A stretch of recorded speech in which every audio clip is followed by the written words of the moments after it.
ayaa baabuur ka buuxisay dadkii Itoobiyaanka ahaa ee joogay Puntland una celisay dalkoodii. sidoo kale Itoobiya ayaa ka hadashay dadka ay Puntland raafayso oo ay ku celinayso dalka Itoobiya. waxay ka dhaheen muuqaalkan ayaa ku arki doona. sidoo kale Puntland ayaa iyaduna ka hadashay oo u jawaabtay Itoobiya oo ku eedeysay inay jirdil iyo sidoo kale dhibaatooyin u geysatay dadka Itoobiyaanka ah ee ku sugan deegaanada Puntland. sidoo kale muuqaalkan waxa ku arki doona daacishta ku dhuumaaleysata buuraleyda gobolka bari ee Puntland oo u kala baxday Soomaali iyo ajaanib oo khilaafkooda cirkas ku soo shareeray. balse marka hore waxa ka codsanaya YouTube-ka ku soo birto subscribe dhahdo muuqaalka like noo saarto gambaleelkana furato si ay ku soo gaaraanin muuqaalada maalinlaha ay halka ku soo gudbino. haddii aan ku bilaabo, Puntland ayaa shalay boqolaal Itoobiyaan ah oo bilaa sharci ku joogay Puntland ee baabuur ka buuxisay kuna celisay dalkooda Itoobiya. Puntland oo maalmahan waday olole ka dhan ah dadka ajaanibta ah oo lagu kala saarayo dadka sharciga ku jooga Puntland iyo dadka bilaa sharciga ah ayaa shalay qaaday talaabo ay ku celisay boqolaal Itoobiyaan ah oo awal ku joogay Puntland sharci la'aan. Puntland ayaa sheegtay in dadka ajaanibta ah ee ku sugan deegaanada Puntland ay lid ku noqdeen ammaanka deegaanada Puntland ayna qayb ka yihiin daacishta ku dhuumaaleysata buuraleyda gobolka bari ee Puntland. labadii toddobaad u dhameysay Puntland ayaa waday howlgallo ka dhan ah dadka ajaanibta ah kuwaas oo qof walba oo bilaa sharci ah oo jooga magaalooyinka Puntland lagu aruurinayo isla markaasna lagu xareynayo saldhigyada iyo sidoo kale goobaha ay dawladdu leedahay si loo hubiyo inuu sharci haysto Puntland ku joogo iyo sidoo kale inuu bilaa sharci yahay oo Puntland iska joogo. qof walba oo bilaa sharciya waxa ay sheegtay in ay dawladda Puntland ay ku celinayso dalkoodii haddii noqon lahayd Itoobiyaan, haddii noqon lahayd Yemen iyo haddii noqon lahayd dadka kale ee ajaanibta ah ee ku sugan deegaanada Puntland. arrintan raafka ah ee ajaanibta ah ayaa waxa ay ka bilaamatay markii ay Puntland qabatay nin ka soo jeeda dalka Yemen kaas oo ka tirsanaa kooxda Daesh isla markaasna waday qaraxyo iyo sidoo kale waxyaabo amniga Puntland lid ku ah.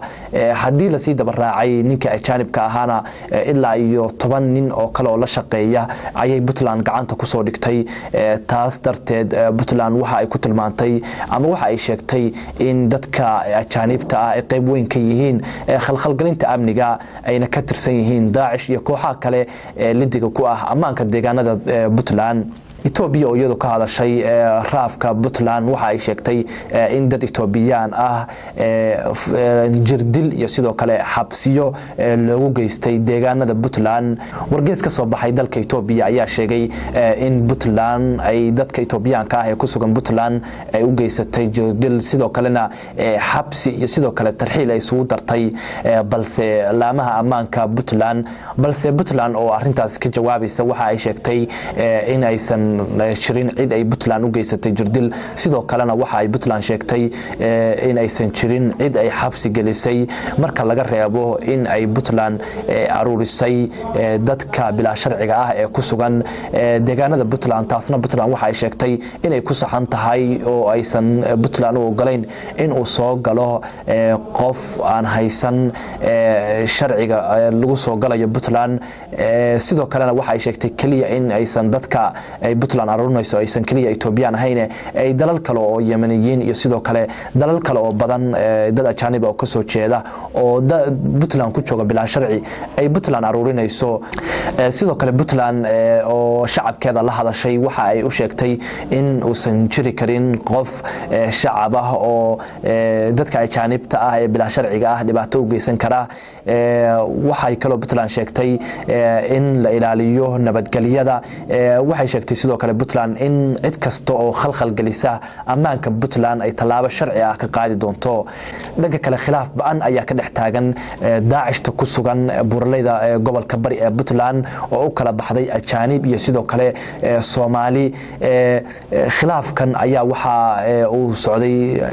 ilaa iyo 3 maalmood ee la soo dhaafay si aan warar hoose ku helayno ilaa 8 nin oo ka tirsan kooxda Daesh oo Soomaali ah ayaa la dilay kadib markii dagaal uu ku dhex maray halkaasi ajaanibta iyo sidoo kale Soomaalida ka wada tirsan Daesh sidoo kale 3 nin oo ka tirsan kooxda Daesh ayaa oo Soomaali ah ayaa la xiray arintan ayaa waxa keentay ayaa la leeyahay kadib guul darooyinkii ka soo gaartay ama ka soo gaaray aan dhahay kooxda Daesh dagaalka ay Puntland la galeen sidoo kale arinta kale ee khilaafka baan dhalisay waxa lagu sheegay in dadka ajaanibta ah ee ka tirsan kooxda Daesh ee ku dhumaaleysta buuraleyda gobolka bari ee Puntland ay sheegeen in ay weerar toos ah ku soo qaadaan ciidamada Puntland maadaama ay mudooyinka u dambeeyay oo dhan ahaayeen difaac ciidamada Puntland ay qaadayeen weerar halka dadka Soomaalida ah ee ka tirsan kooxda Daesh ay iyagu sheegeen ama dhaheen waxaan galaynaa difaac qaraxyadana waa badinaynaa sidaasna uu khilaafkaasi uu ka dhashay Soomaalidana halkaasi dad kaga dhinteen oo macnaha dad Soomaali ah oo ka tirsan kooxda Daesh ay markaasi arintaas ayaa keentay ayaa leeyahay in la dilo dadka Soomaalida ah ee ka tirsan kooxda Daesh Puntland marka maxay uga dhigan tahay arintan in khilaaf ka dhex dhasho kooxda Daesh dadku waxay leeyihiin fursad weyn ayay u tahay Puntland maadaama iyaga isku mashquuleen Puntland ay ka faa'iideysan karto xitaa waxa la leeyahay inay is aaminaaniin Soomaalida iyo sidoo kale ajaanibta ayaa yaraanaysa hadii ay dagaal ku soo qaadaan hadii difaac galaanba ayaa la leeyahay arintaasna Puntland waxa ay u tahay ayaa la leeyahay faa'iido weyn oo waxa weeye guul weyn ay ka gaari karto ayaa la leeyahay Puntland u tahay